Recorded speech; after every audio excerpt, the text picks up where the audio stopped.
Oi pessoal, nós vamos começar agora a terceira e a última aula sobre conjuntos. As próximas aulas serão de exercícios. Conjuntos numéricos, pessoal, essa matéria é bem simples. Eu vou falar sobre alguns conjuntos importantes mais usados nas questões. E o primeiro deles é o conjunto dos números naturais. Conjunto dos números naturais. Quem são os números naturais? São todos os números inteiros positivos, incluindo o zero. Ele é representado pela letra N em maiúsculo. Certo? Aqui embaixo eu coloquei ele, ó, N igual a 0, 1, 2, 3, 4, 5, crescendo sempre para a direita infinitamente. É o mais comumente usado, né? São os números que a gente mais costuma usar. Caso você queira representar esses números naturais sem o zero, ou seja, os números naturais não nulos, basta colocar um asterisco ao lado do N. Então esse N asterisco é igual ao mesmo conjunto de cima tirando zero. 1, 2, 3, 4, 5, 6, 7, até o infinito para a direita.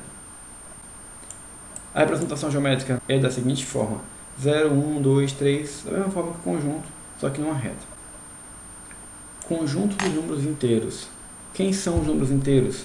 São todos os números que pertencem ao conjunto dos naturais, que é aquele conjunto que a gente acabou de ver, o N, mais os seus respectivos opostos, os negativos. Ele é representado pela letra Z em maiúsculo. Ele é o conjunto dos naturais, ó, o 0, 1, 2, 3 e 4, infinitamente para a direita, mais os seus respectivos opostos, o menos 1, menos 2, menos 3, menos 4, crescendo também infinitamente para a esquerda. Aqui embaixo nós representamos esse conjunto na reta, 0, 1, 2, 3 e 4, crescendo infinitamente para a direita e também crescendo infinitamente para a esquerda.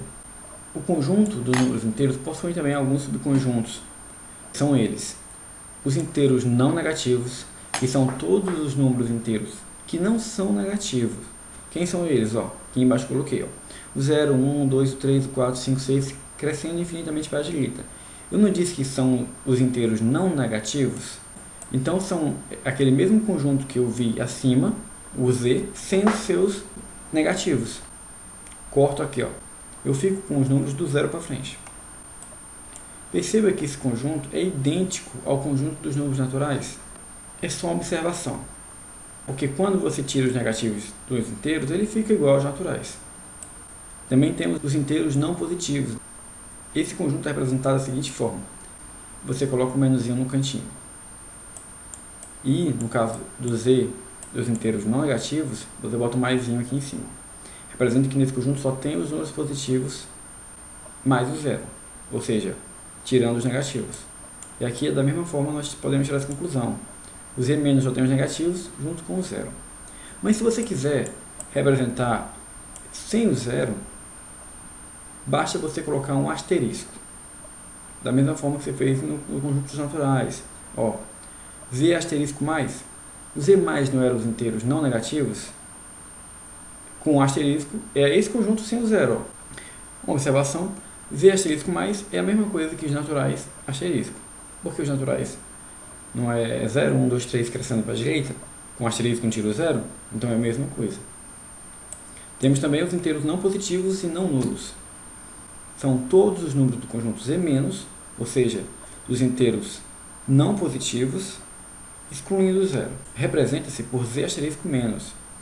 Ele é um conjunto, o Z menos, que a gente viu aqui, menos o número zero, porque tem um asterisco.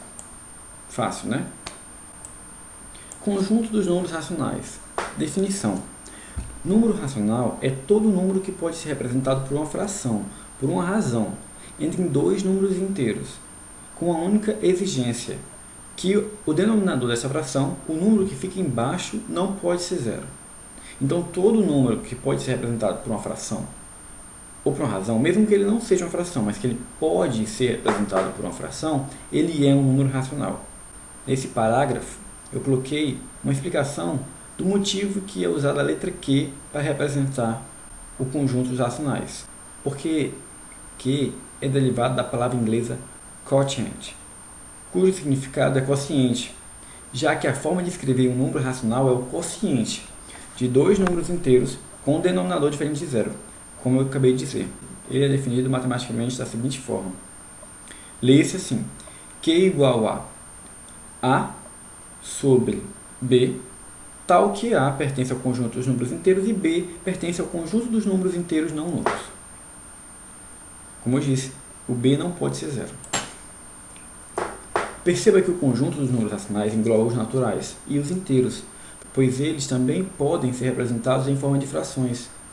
Por exemplo, o número 3, que é um inteiro e é um natural, ele pode ser escrito como uma fração. 3 é igual a 3 sobre 1. 3 sobre 1 é uma fração? Aqui embaixo eu coloquei, ó, a sobre b é igual a 3 sobre 1. Então, a gente viu que o 3, que é um inteiro e também é um natural, ele é um número racional. E todo número natural e todo número inteiro, nós podemos representar por uma fração. Basta colocar um embaixo. Então, por isso que todo número natural e todo número inteiro também é um racional. Ok? O conjunto dos números racionais engloba também os números decimais finitos. Ou, por exemplo, 743,8432. Por quê? Porque pode ser representado da seguinte forma. 743,8432 é igual a 743,8432 sobre 10.000, que é uma fração. E por último, os números racionais também englobam os números decimais infinitos periódicos, ou seja, que repete uma sequência de algarismos da parte decimal infinitamente. Como assim?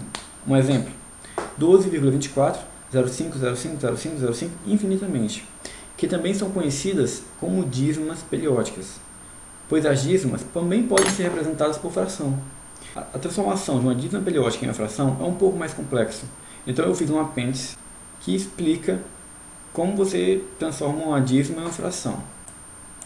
Conjunto dos números irracionais. Ele é formado pelos números decimais infinitos não periódicos. Por quê? Porque não podem ser representados em frações da mesma forma que os números racionais. Um bom exemplo de um número racional é o π.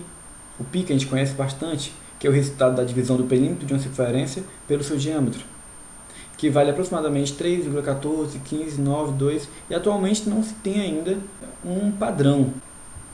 Outro exemplo de número também racional são as raízes não exatas. Por exemplo, raiz de 2, que é 1,41, 42, não tem também um padrão. Esses números não podem ser representados por frações. Perceba que os irracionais, diferentemente dos outros, ele é desligado, ele não tem nenhuma ligação com os outros. A gente viu que os naturais estão dentro dos inteiros, o conjunto dos números inteiros está dentro do conjunto dos números racionais, mas os irracionais é separado desses três. Conjunto dos números reais. O conjunto dos números reais ele é formado por todos os conjuntos citados anteriormente. Ele é a união do conjunto dos racionais com os irracionais. Por que só esses dois? Porque quando eu digo que ele é a união dos racionais com os racionais tem todos. Os racionais já têm os naturais inteiros, então basta dizer que esses dois é a união dos dois. Mas aqui embaixo eu coloco uma representação em gráfico que facilita a compreensão. Os naturais estão representados em amarelo, que está dentro dos inteiros, que é verde, e que por sua vez está dentro dos racionais, que é o conjunto vermelho. Do lado de fora nós temos o conjunto dos racionais, que não tem contato com os outros três conjuntos, mas que está dentro dos conjuntos reais, que engloba todos. Que você pode ver com facilidade e entender como estão arranjados esses conjuntos. Aqui embaixo eu botei um resumo das representações geométricas na reta dos conjuntos. O conjunto dos números naturais a gente já viu anteriormente, né? 0, 1, 2, 3, 4, 5 infinitamente para a direita. Os inteiros, ele cresce para a direita infinitamente, também cresce para a esquerda, e são esses, né? 0, 1, 2, 3. Os racionais eu não tinha como representar uma sequenciazinha bonitinha, porque entre dois pontos, quaisquer, na reta, existem infinitos números racionais. Então eu botei aqui de vermelho alguns exemplos, né? O menos 3,5, todos eles posicionados nos seus respectivos lugares. Menos 3,5, menos 3 sobre 4, 1 sobre 2 e 2,23 barra, que é a dízima periódica. E por último eu representei aqui os números reais. Os números reais, eles são todos que a gente já viu até agora, mais os irracionais. Eu botei de azul aqui alguns exemplos, né? O π que a gente comentou, posicionado entre o 3 e 4, e raiz de 2 posicionado entre 1 e 2. Pessoal, essa aula é bem simples, nós já acabamos. Vamos começar agora o apêndice, que fala sobre dízimas periódicas.